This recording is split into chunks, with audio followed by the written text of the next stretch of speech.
Che che that Oh, I ain't gonna make my boy. You're gonna give me the money that you're able to give me.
Oh, sorry, Holmes. No.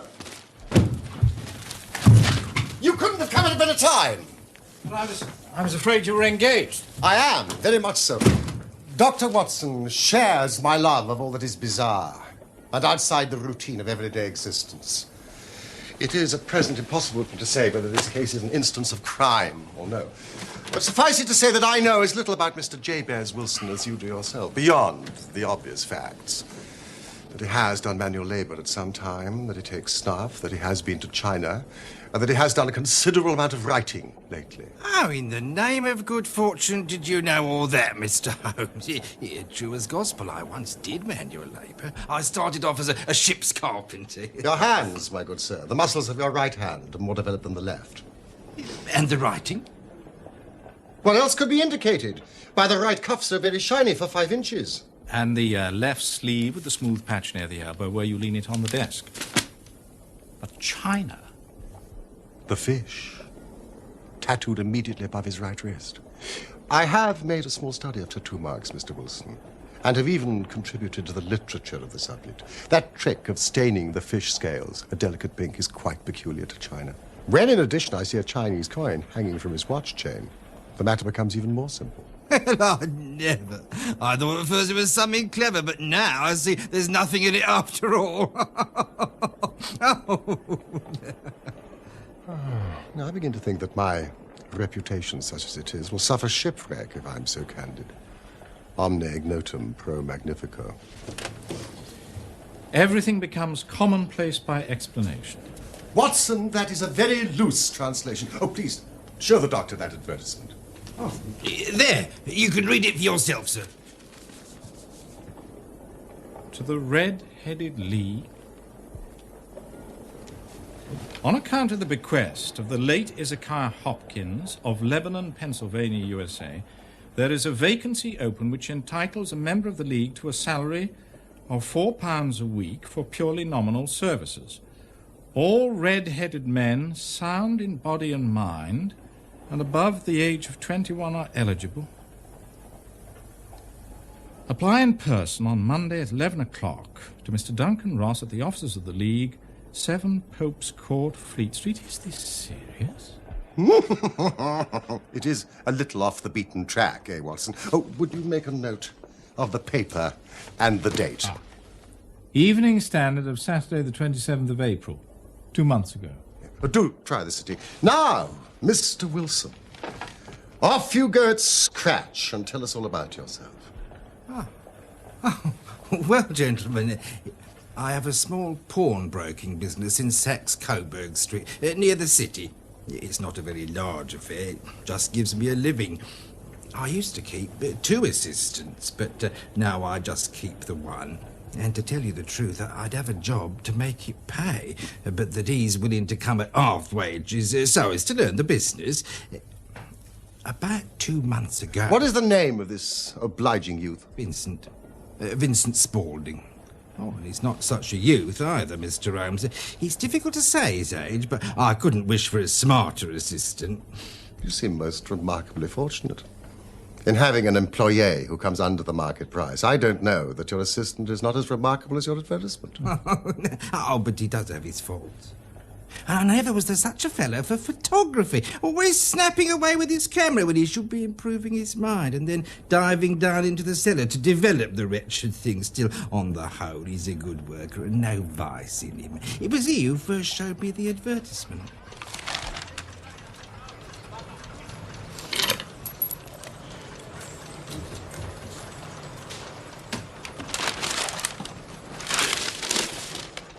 I wish to the Lord I was a red-headed man, Mr. Wilson. Why's that?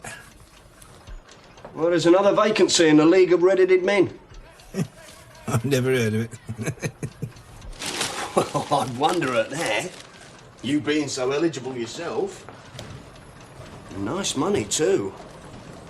A couple of $100 a year. And the work's slight. There'd be thousands of red-headed men apply. Oh, well, I doubt that, sir. What, not with such a fine, fiery colour as you are blessed with, Mr. Wilson? But then I suppose it's hardly worth your while to put yourself out of the way for the sake of a few £100. Yes, sir.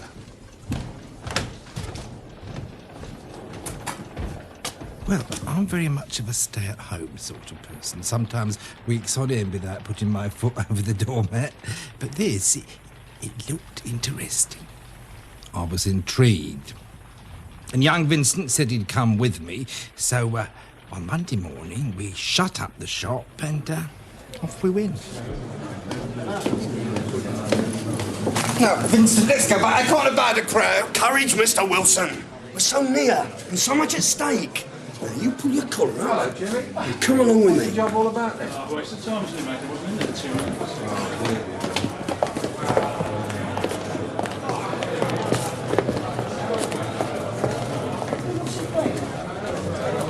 Here's 10 o'clock this morning, mate.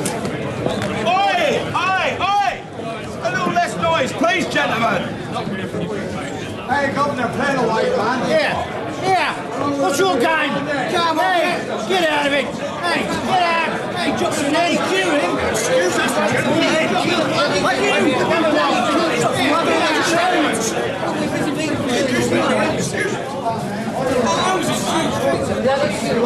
Right, off you go. You're next. Get in. Wait, where are you going? Straight this way out. Come on. This is Mr. Wilson. Right, in you go, Mr. Wilson. Good night,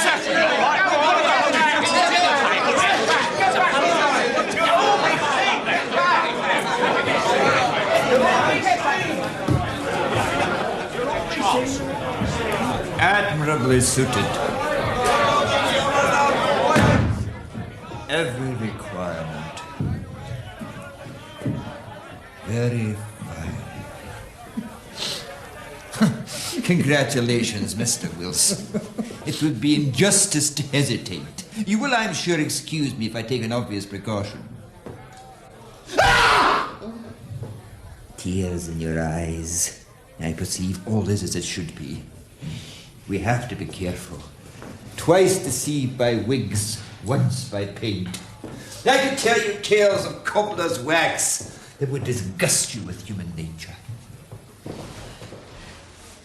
My name is Duncan Ross. I am myself a pensioner upon the fund left by a noble benefactor. I see you're about to question me about Mr. Ezekiah Hopkins. He was himself red-headed. In his youth he left London for America, where he made many millions of dollars. On his death, it was found, he had instructed the trustees in his will to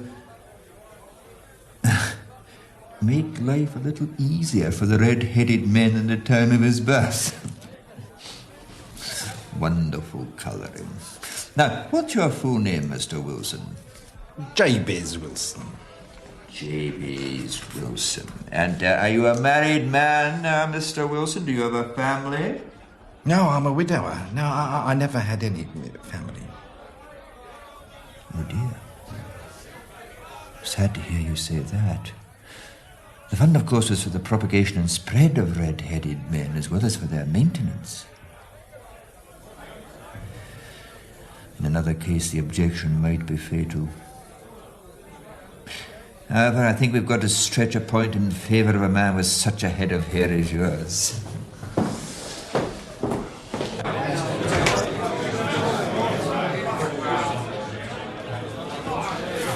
The vacancy has been filled.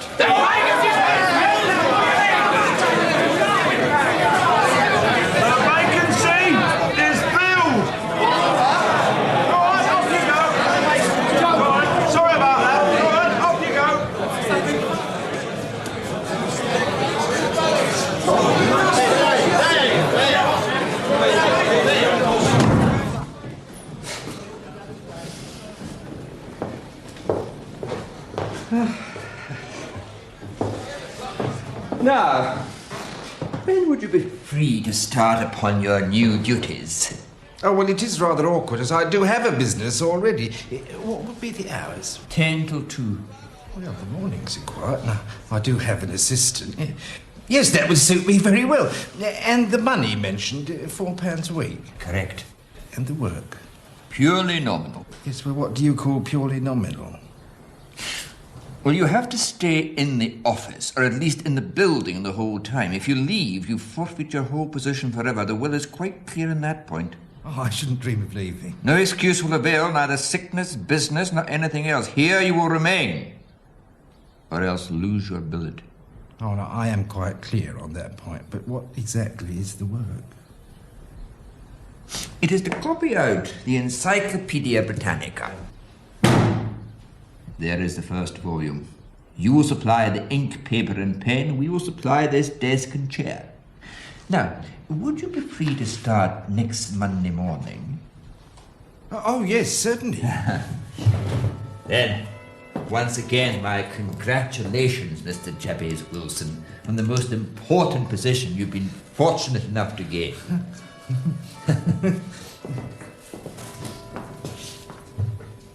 Wonderful head of hair. Goodbye, Mr. Wilson. Well done, Mr. Wilson. Well done indeed. This is the quickest way out, sir. Oh, no. This way.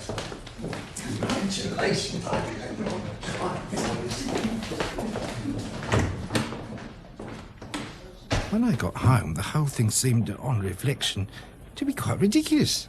Quite. Who would make such an extraordinary will? Not a very generous millionaire to make you buy your own pen, ink, and paper. Well, exactly, Mr. Holmes. I soon persuaded myself it was some great hoax or fraud. Then when Monday morning came along, it did seem stupid to turn down a good job, so, off I went and bought a penny bottle of ink and a pen and 7 sheets of foolscap paper, and, I set off for Pope's Court.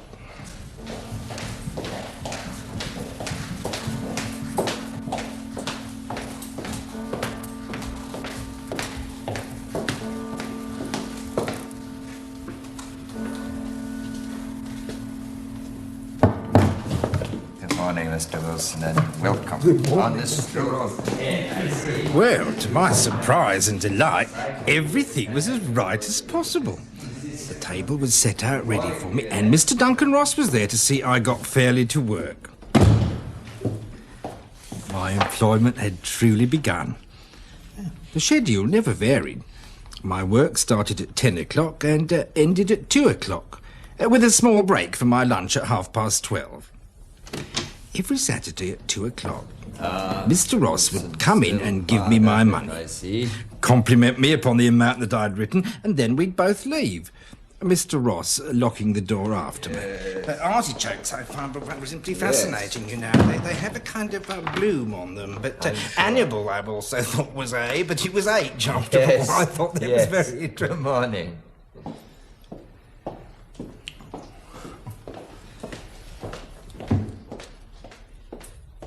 Oh, the work was very interesting. Abacus, abbey, architecture, Acts of the Apostles, adulteration, anatomy, apes, aqueducts. After 8 weeks, I'd fairly dealt with the letter A and was hoping with diligence to get on to B, when suddenly this morning the whole business came to an end. I went to my work as usual, but the door was shut and locked with a little square of cardboard hammered onto the middle panel.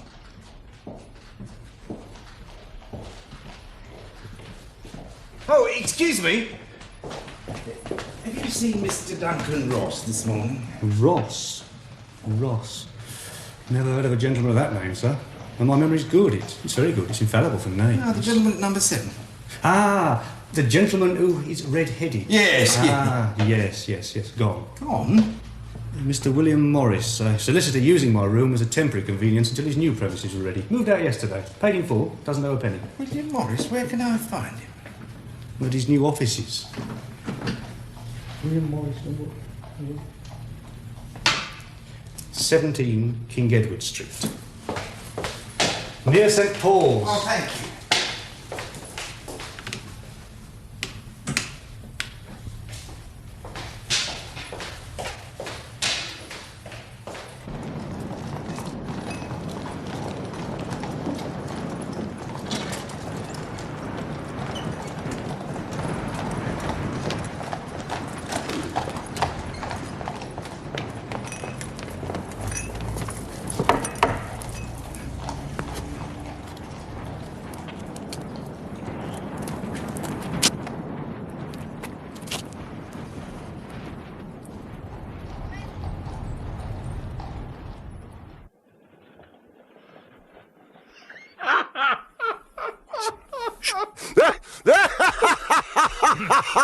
I don't see there's anything very funny about it.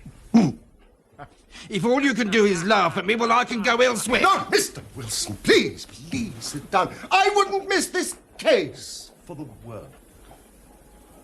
It is most refreshingly unusual.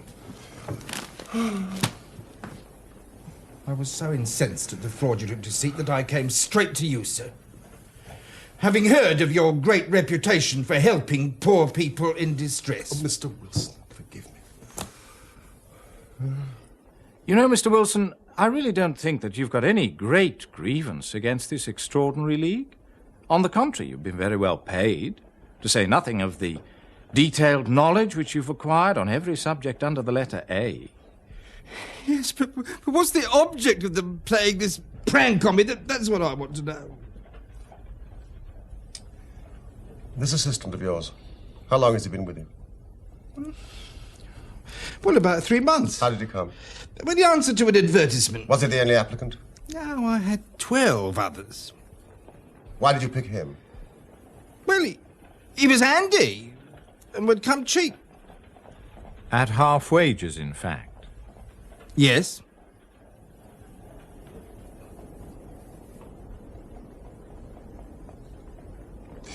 What's he like? This Vincent Spaulding? Oh, well, he's tall, he's slightly built. He's very quick in his ways. He's got no hair on his face. He's got a white splash of acid on his forehead. Have you ever observed whether his ears have been pierced for earrings? Yes. Yeah, he told me a gypsy had done it for him when he was a lad. Yes. He is still with you? Yes. Yeah, I would have just left him. Mr. Wilson. You will be at your shop if I should need you. Well, I had thought of shutting up shop at dinner time today because Vincent had suggested I spend the rest of the weekend with my sister in Barking. This whole business has upset my nerves very much. Well, you enjoy a restful weekend in Bath. Today is Saturday. By Monday, we should have a conclusion for you. In the matter of your fee. Don't worry about that. I believe it will be paid for by another.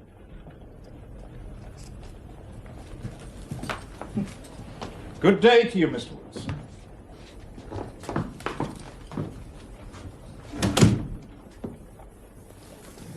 What do you make of it all, Watson? I make nothing of it. It's a most mysterious business. And yet there are graver issues hanging from this affair than at first sight appear.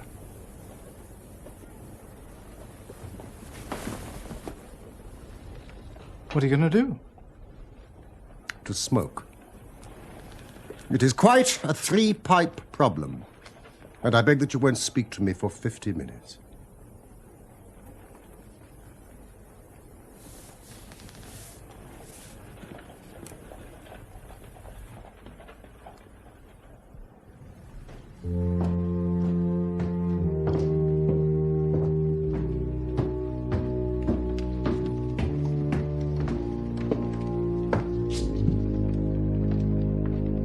The business of the Red-Headed League is concluded, sir. Satisfactorily, I trust? Most satisfactorily, Professor. I'm pleased to report. Good.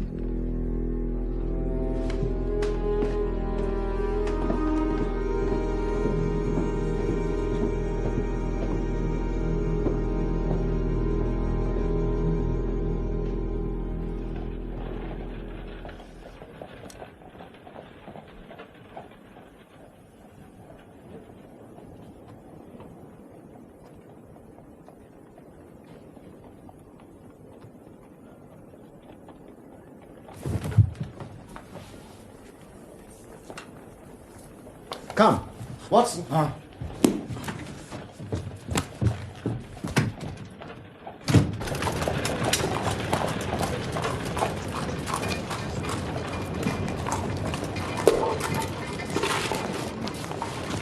Excuse me. Can you tell me the way to the Strand from here? Third right, fourth left. Thank you.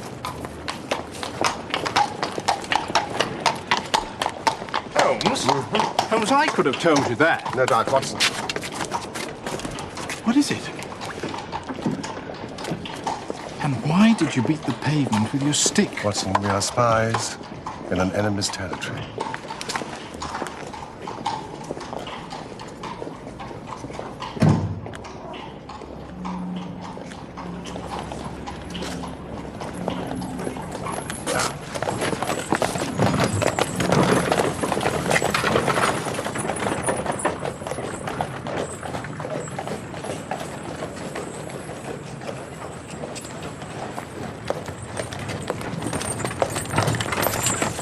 Hobby of mine to have an exact knowledge of London now. There is Mortimer's, the tobacconist, The little newspaper shop, Coburg branch of the City and Suburban Bank. McFarlane's carriage building depot, and the vegetarian restaurant around the corner. Watson, commit to memory. It is just possible that we're being observed.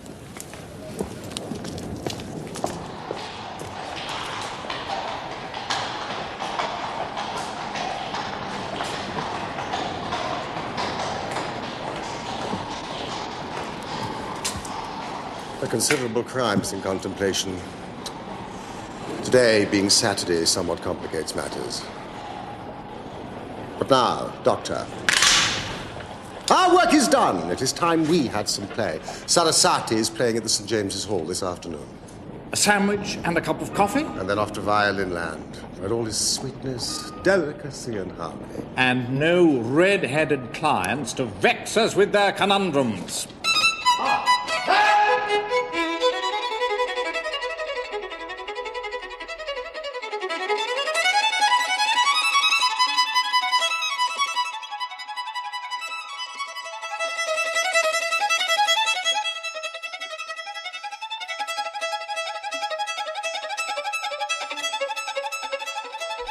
All the afternoon, he sat in the stalls, wrapped in the most perfect happiness, while his gently smiling face and his languid, dreamy eyes were as unlike those of Holmes the sleuth-hound as it was possible to conceive.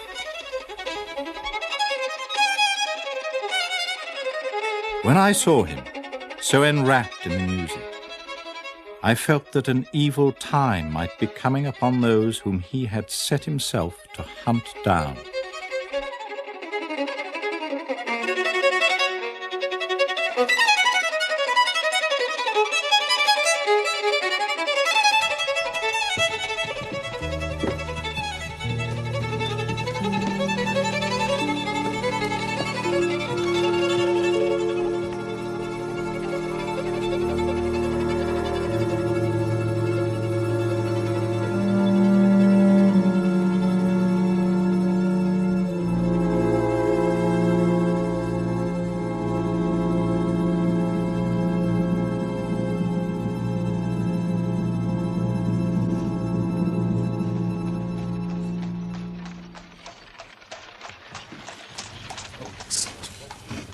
Excellent, Watson. You have a future as a cartographer. That'll be Thelmy Jones. I thought it was as well to have someone from Scotland Yard with us. He's an absolute imbecile at his profession, but he does have the tenacity of a lobster when he gets his claws into someone. Good evening, Jones. So, we're working in couples again, Mr. Holmes. Our friend here is a wonderful man for starting the chase. All he needs is an old dog to help him do the running down. Mr. Merriweather, my friend and colleague, Dr. Watson. How do you do, sir? I only hope a wild goose may not prove to be the end of our chase. I'm not personally in favour of amateur criminal investigators. You may place considerable confidence in Mr. Holmes.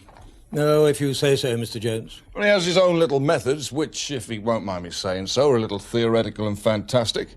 But he has the makings of a detective in him. But I do say, as I've said before, the Coburg branch of the bank is as well secured as any building in London. There is no possibility that it could be broken into. Even the insurance assessors agree on that point. And you, sir, should know, being not only the resident manager, but also the director. I should know, and I do know. And what is more, this is the first time for 27 years that I've missed my Saturday night of whist at my club. Oh, dear. And I find myself extremely inconvenienced. I think that you will find the game tonight much more exciting, and the stake will be for many, many thousands of pounds. And what will my reward be, Mr. Holmes? A young man called Clay. John Clay? Oh, how I'd like to get my hands on that devil. You shall. This young fella's a gentleman, as Mr. Holmes says, but he's turned against his class. He's as cunning as the devil, slippery as an eel, and he's turned crib-cracking and forgery into a fine art. His grandfather was a royal duke, and he himself was educated at Eton and Oxford. So, Watson, bring the gun. Come, gentlemen. Our cab is below.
There are only 2 keys to the vault. I have one. The chairman holds the other in his personal safe.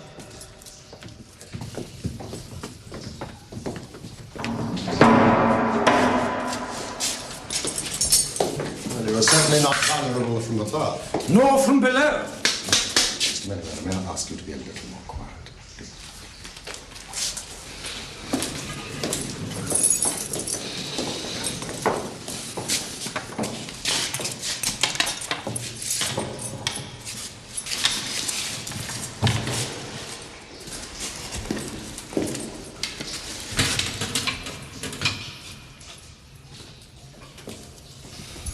Might I get you to sit on one of those boxes and not to interfere?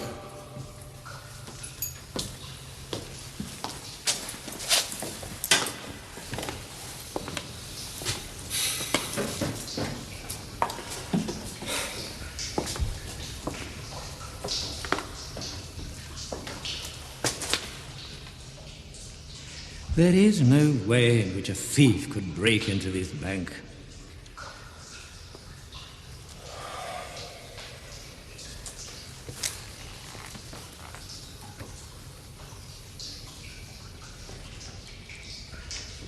Is it a special reason why a thief should want to break into this bank? Nothing particularly... Something in the past few months? Something that you have concealed from us? The information I have is confidential, known only to the directors of the bank. It is not to be divulged to members of the public. Not even amateur detectives. Private consulting detective, Mr. Merriweather. Unique in the annals of crime, I believe. Isn't that so, Inspector? Yes, Doctor. I advise you to cooperate with Mr. Holmes. Especially as at this moment I am trying to save your skin and that of your fellow directors. So what is it? Our French gold. We had occasion some months ago to strengthen our resources and borrowed for that purpose 60,000 napoleons from the Bank of France. Therefore, our reserve of bullion is much larger than is usual in such a branch of the bank. Where is this gold? The crates upon which Dr. Watson sits contain 30,000 napoleons wrapped between layers of lead foil. May we see it?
This is much bolder and larger in conception than I had at first thought. Wouldn't you say, Jones? I would indeed. There's This Clay's more of an amateur adventurer or spur-of-the-moment criminal. This long planning's not Clay's style at all, sir. Not at all. Unless the pawn. A much larger game. Mr. Merriweather, someone has had access to information of the most confidential sort. Careful plans have been laid. A mastermind has been at work. Are you suggesting that... I'm suggesting that it bears all the hallmarks of Professor Moriarty's work. Moriarty? And who is this Moriarty? We don't really know, sir.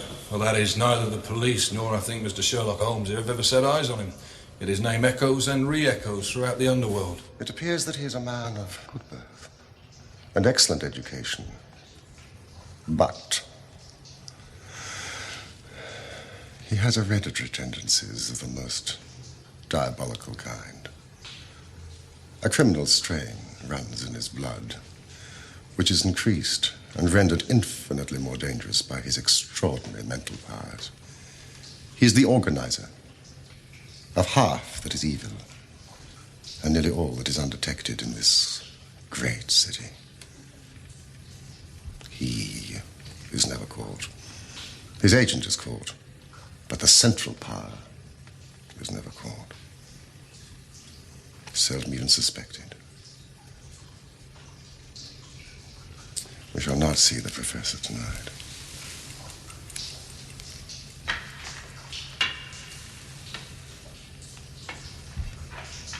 The only way for tonight's enemy to escape is through the pawnbrokers. There's already an inspector and a constable at the doors.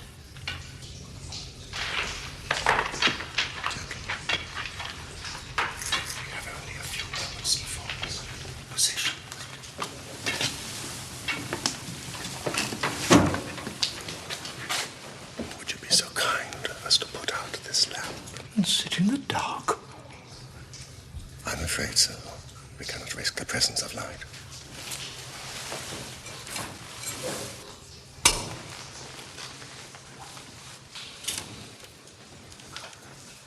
When I shine a light, close in swiftly. If they fire, I have no compunction about shooting them down.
Jump!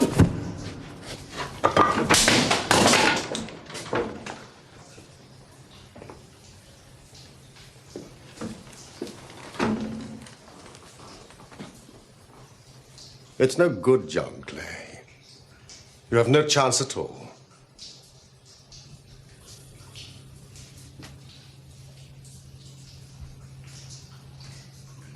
So I see.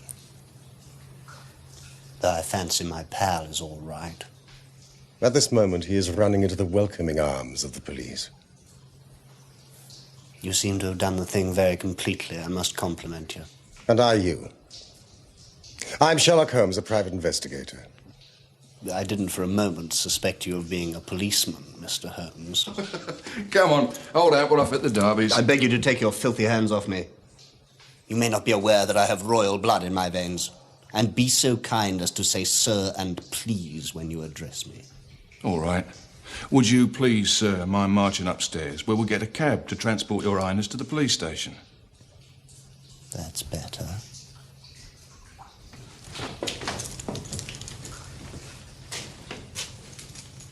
Gentlemen.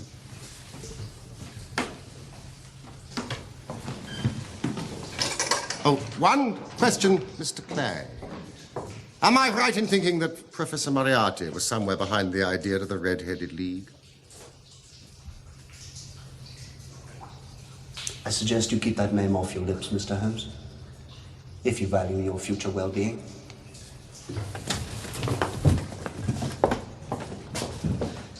Really, gentlemen, I don't know what to say. Please forgive me, Mr. Holmes, for ever doubting your outstanding, your brilliant qualities. There is no doubt you have detected and defeated in the most complete manner one of the boldest attempts at bank robbery that has ever come within my experience. Mr. Merriweather, I have been at some small expense over this matter, which I shall expect the bank to refund. Of course. Of course.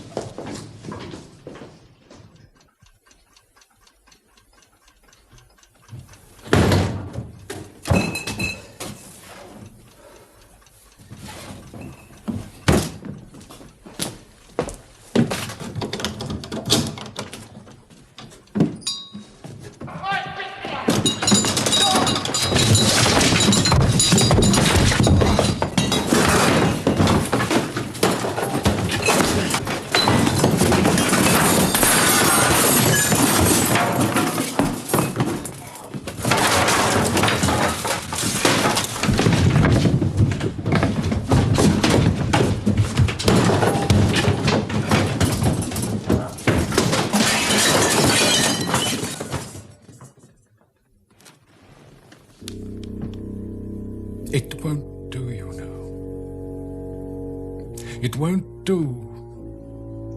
No, Professor. I'm sorry we failed you. Sherlock Holmes. Holmes is a mere amateur in the field of detection. Still, he seems a clever man. Or a lucky one.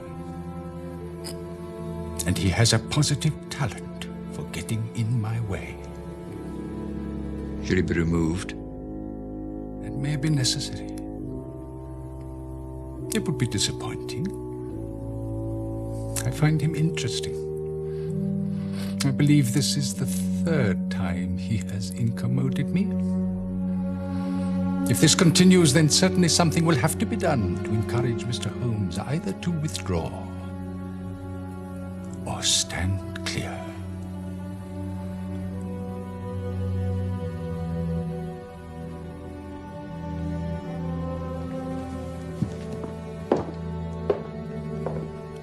Thank you.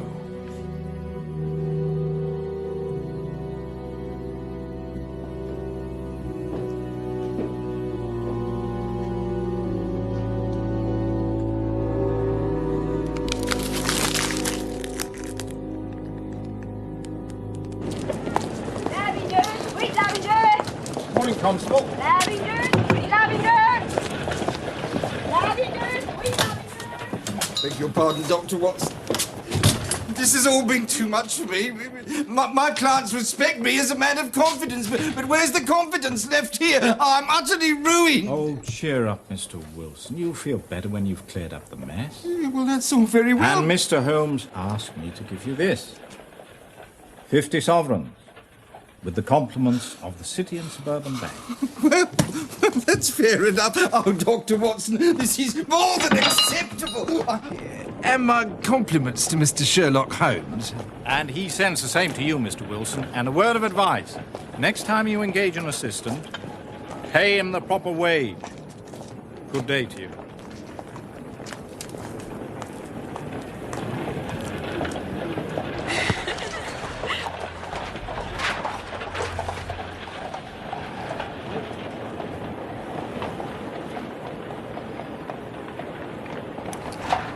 Oh. Holmes, I trust I am not more dense than my neighbours, and yet here I have seen what you have seen, heard what you have heard, and yet you have seen clearly not only what had happened, but what was about to happen, while to me the whole business was still confused and grotesque. Mr. Watson, recollect. When I heard that the assistant had come for half wages, it was obvious that he had some motive for securing the situation.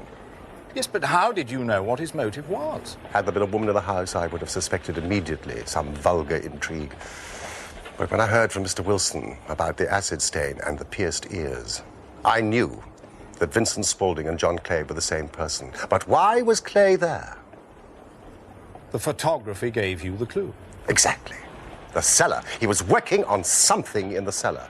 Something which took many hours a day. For 2 months on end, he was tunneling. But where to? When I tapped my stick on the pavement in the street that day, I was ascertaining whether the tunnel stretched in front or behind the building. It was in front, towards the bank. Could you tell me the way to the Strand from here? I recognized Clay immediately and delayed him to have time to examine his knees. They spoke clearly of many hours of tunneling, no doubt linking up with the maze of sewers beneath Saxe-Coburg Square.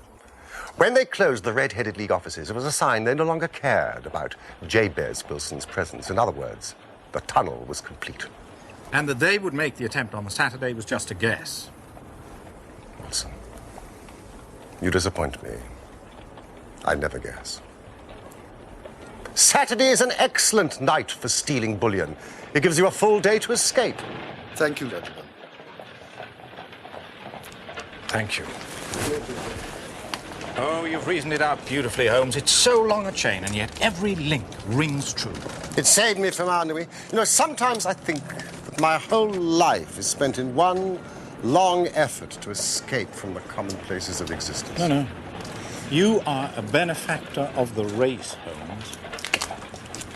Well, maybe it is of some little use after all. L'homme c'est rien, l'œuvre c'est tout, as Gustave Flaubert wrote to George Sand.